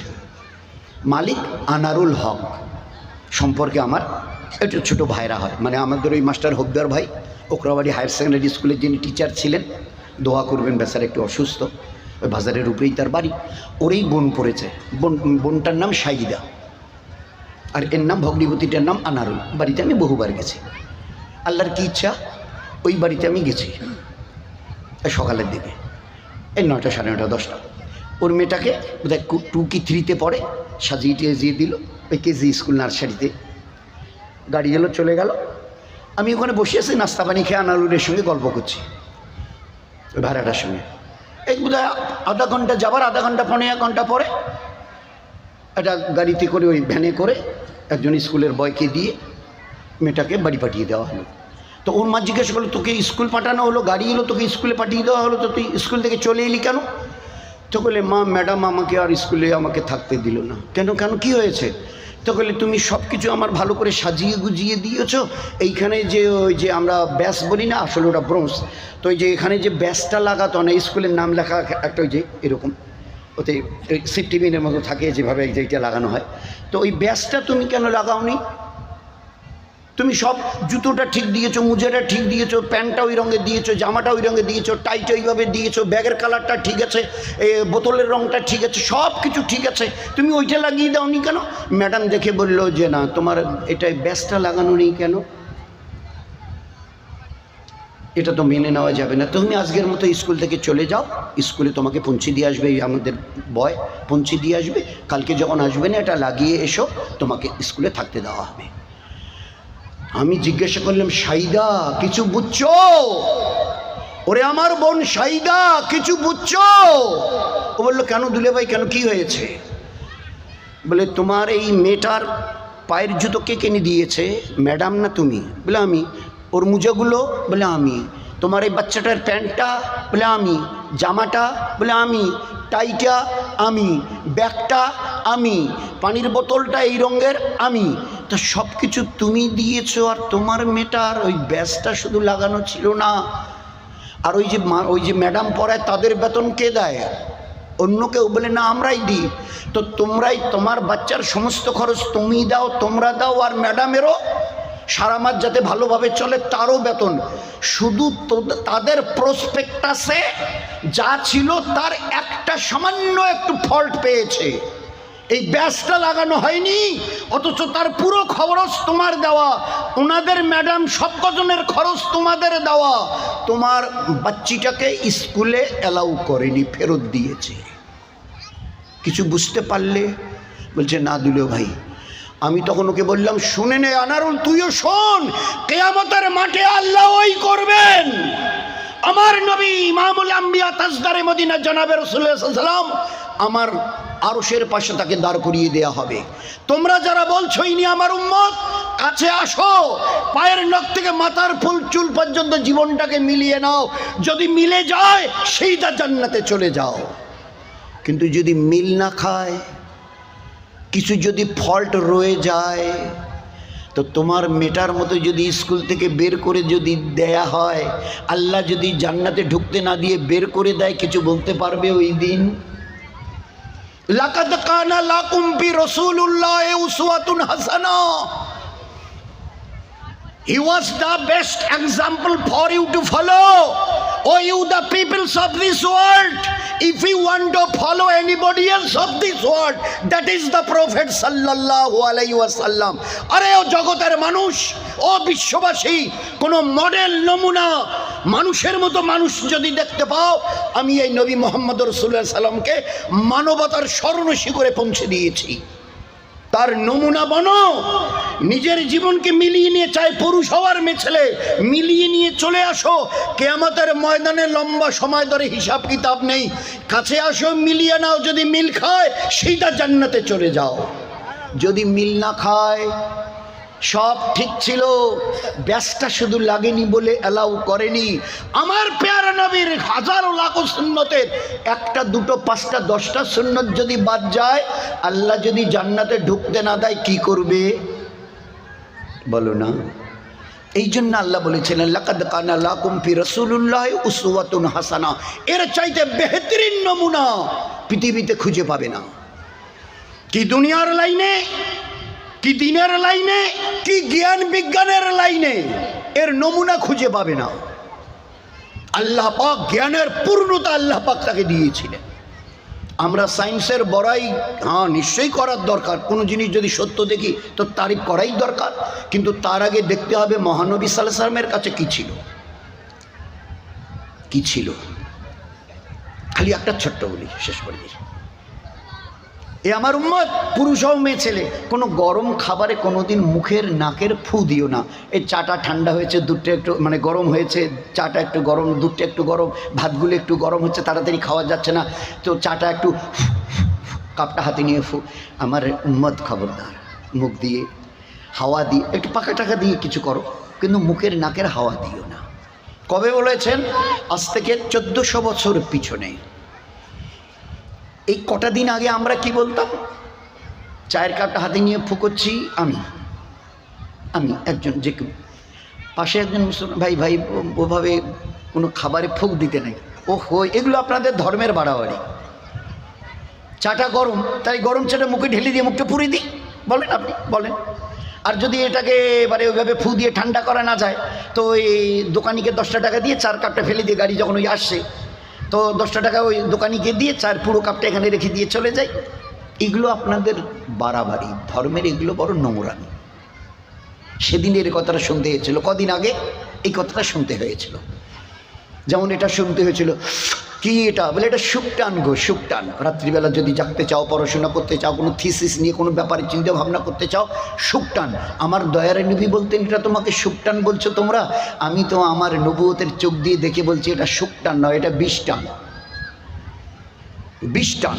আর তার কথাটাকে 1400 বছর পিছনে দাঁড়িয়ে উম্মি নবী বলেছিলেন 20 টান। ওই কথাটাকে আজ পর্যন্ত কাটতে পারেনি দুনিয়ার, গোটা দুনিয়ার সায়েন্স, গোটা দুনিয়ার জাপানের মডার্ন টেকনোলজি, গোটা আমেরিকা আর বাকি যারা আছে, ওই লাইনটাকে কাটতে পারেনি। যদি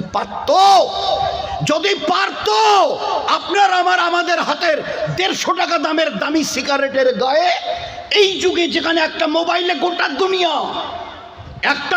গোটা দুনিয়া, যে হাওয়াই জাহাজটা দিল্লি থেকে সৌদি আরব যাচ্ছে, দেখেন তো ওই এয়ার বাসটা কত দূরে আছে এখন, তো বলে দেবে জমি থেকে কতটা উপরে আছে, কতটা স্পিডে যাচ্ছে, আর জেদ্দায় নামতে তার কত সময় লাগবে। তো এখানে খালি একটু টিপে একেবারে একদম মুখস্থ বলে দিচ্ছে।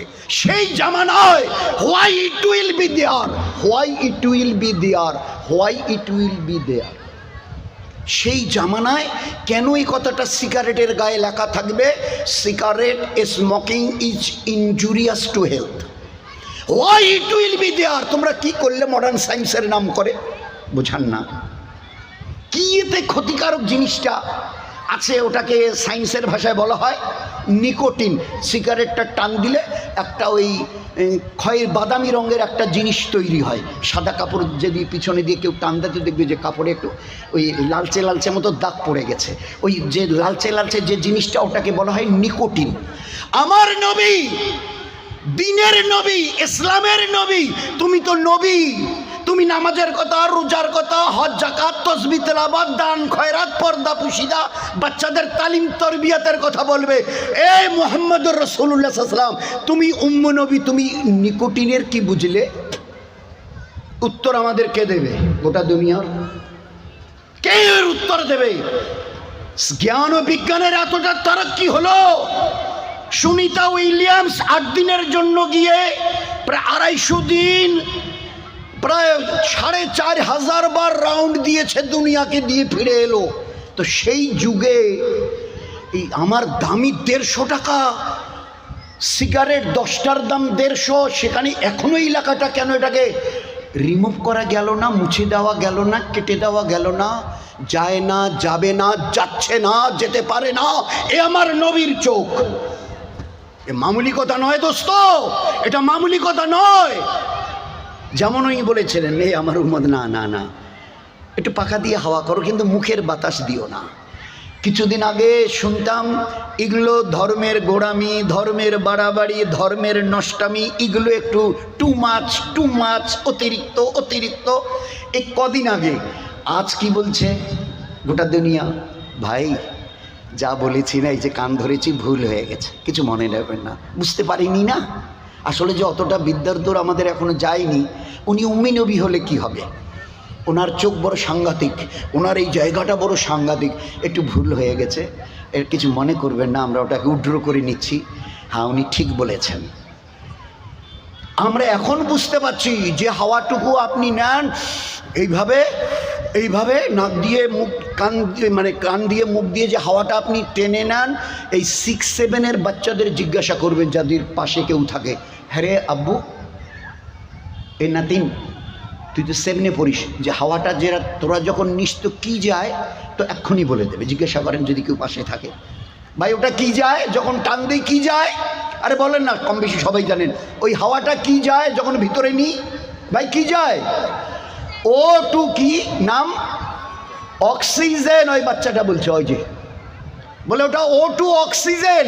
তো ওই হাওয়াটাই তো ভিতরে গিয়ে, ওই হাওয়াটাই ভিতরে গিয়ে বেরিয়ে আসে দেনেন্দের সঙ্গে সঙ্গে, আধ ঘন্টা 1 ঘন্টা 10 মিনিট পরে তো নয়, সঙ্গে সঙ্গে। আচ্ছা, ওই হাওয়াটাই যখন বেরিয়ে আসে তখন তার নাম কি হয়? হ্যাঁ হ্যাঁ, দেখো ওই যে কত ছোট বাচ্চা বলছে, CO2 কার্বন ডাই অক্সাইড যখন ভিতরে গেছিল, ওটা একটা পিউরিফাইড মানে শুদ্ধ বাতাস। আর ওই বাতাসটা ভিতর থেকে যখন বেরিয়ে এলো, আগে ছিল অক্সিজেন, এখন হলো CO2 কার্বন ডাই অক্সাইড, বিষাক্ত বায়ু। এ ধর্মের নবী, নামাজ রোজা হজ জাকাতের নবী, এটা কি বলছে? উনি কার্বন ডাই অক্সাইডের কি বুঝলো? কোথায় লেখাপড়া করেছে কেমিস্ট্রি নিয়ে? কেউ বোঝাবেন? তো আমাদের গোটা দুনিয়ার উম্মতকে বুদ্ধু বানাবার জন্য আল্লাহ দয়ার নবীকে আমাদের কাছে পাঠাননি, তার কাছে আল্লাহ পাক জ্ঞান বিজ্ঞানের যে ভান্ডার দিয়েছে, আমার ওই নবীর পায়ের কাছে যেতে আজকের দুনিয়ার মডার্ন সায়েন্সের আর 1,00,000 বছর লাগবে। লিখে রাখেন, লিখে রাখেন, দামি ডায়েরিতে সোনার অক্ষরে লিখে রাখেন, আপনার আমাদের নবীকে জ্ঞান আর সায়েন্সের লাইনের ওই জগতে, স্কুল থেকে, বিডিও অফিস থেকে, স্কুল থেকে, সিটাই কলেজ থেকে এক্সকারশনে যাচ্ছে, গভর্নমেন্টে এদের কিছু কনসেশন দিচ্ছে, ভাড়া টাড়া থাকার কনসেশন দিচ্ছে। এডুকেশনাল ট্যুরে এক্সকারশনে যাচ্ছ, তাজ্জব হচ্ছেন? আমার নবীকে দিয়ে আল্লাহ শিখিয়ে দিয়েছেন, উম্মতকে বলে দাও, ঘর থেকে যদি 48 মাইল, 72 কিলোমিটার, এখান থেকে জলপাইগুড়িও হবে না, যদি যায় তো আমি আল্লাহ এবাদতগুলোকে কনসেশন করে দিলাম। এবাদত কেমন? 4 রাকাত জোহরের ফরজ, 2 রাকাত পড়িও, 2 রাকাত মাফ। এশার 4 রাকাত ফরজ, 2 রাকাত পড়িও, 2 রাকাত মাপ। আসরের 4 রাকাত ফরজ, 2 রাকাত পড়িও, 2 রাকাত মাপ। তো ফরজ হাফ, সুন্নত মাপ, নফলগুলো সাফ। এ হচ্ছে শরীয়ত। তোমরা দুনিয়াওয়ালারা সেই দিন করলে, এরা এক্সকারশনে এডুকেশন ট্যুরে যাচ্ছে, স্কুল কলেজ বিডিও অফিস থেকে ইউনিভার্সিটি থেকে, এদের জন্য গভর্নমেন্ট ফ্যাসিলিটি দিচ্ছ। আমাদের আল্লাহ আজ থেকে 1400 বছর আগে আমাদেরকে শুনিয়েছেন ইবাদত ফরজ যেগুলো ওগুলো হাফ, সুন্নত যেগুলো ওগুলো মাপ। সফরে যদি না করেন কোনো গুনাহ নেই, যদি না পড়েন নফল সাফ, ওর তো কোনো আলাপেই নেই। আল্লাহ দেখিয়ে দিয়েছে, আল্লাহ দেখিয়ে দিয়েছে যে এইরকম একটা পরিপূর্ণ জীবন ব্যবস্থা আল্লাহ আমাদের দিয়েছেন। আমরা কোরআনকে দেখি, যেটা বুঝতে অসুবিধা হয় আলেম ওলামা আমাদের কাছে আছে। যখনই যা কিছু করতে চাইব, এটা ঈদের নামে, এটা বকরিদের নামে, এটা অমুকের নামে, মৌলভী সাহেব, মুফতি সাহেব এইভাবে করতে চাচ্ছি, চলবে তো? কোথায় করা যাবে, কোথায় হাত বাড়ানো যাবে, কোথায় হাত রুখা যাবে? যদি দেবার জায়গা আসে তো হাত যত পারো লম্বা করো, আনফিক আনফিক, লাগাও লাগাও। নেওয়ার কথা ইসলামে কোথাও নেই। বছরে 2টো ঈদ, ঈদুল ফিতর, ফেতরা দাও, মাল দাও, মাল দাও। এর 2 মাস পরে আসছে কোরবানি, ঈদুল আজহা, কোরবানি দাও, গোশ বিলাও বিলাও বিলাও। নেওয়ার কথা কোরআনের একটা লাইন পাবেন না।